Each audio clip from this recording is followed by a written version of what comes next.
If you think you need a big farm to feed your family, you're wrong. You can grow a significant portion of your food right from a small urban space. You can start with your balcony space. You can utilize your backyard or use simple containers and pots. In the next 3 minutes, I'll show you exactly how to start, what to grow, and how to make it actually work. Food prices are rising, quality is inconsistent, and most people are 100% dependent on buying everything they eat. Urban farming flips that. You take back control, lower your food costs, and build a reliable food system at home.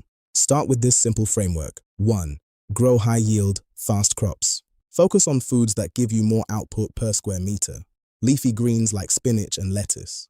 Herbs such as scent leaf and basil, and of course, tomatoes and peppers. These grow fast and can be harvested multiple times. 2. Use vertical space. Your biggest constraint isn't land, it's how you use space. Stack containers, use shelves, install wall planters. You can 3 times your output without increasing your footprint. 3.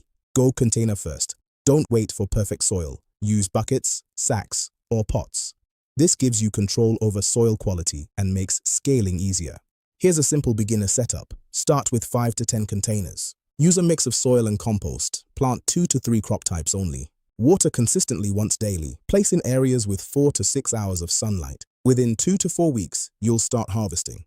The key is not variety, it's consistency and repetition. Once this works, scale intelligently. Add more containers weekly. Replant immediately after harvest. Track what grows best in your environment. Your goal is simple. Turn your space into a continuous food production system.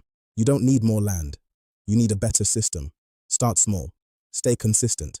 Scale fast. If you do this right, your home stops being just a living space and becomes a food-producing asset. I am Lawrence. Visit skilldential.com to decode high-level career skills through urban systems logic. I'll see you in the next video.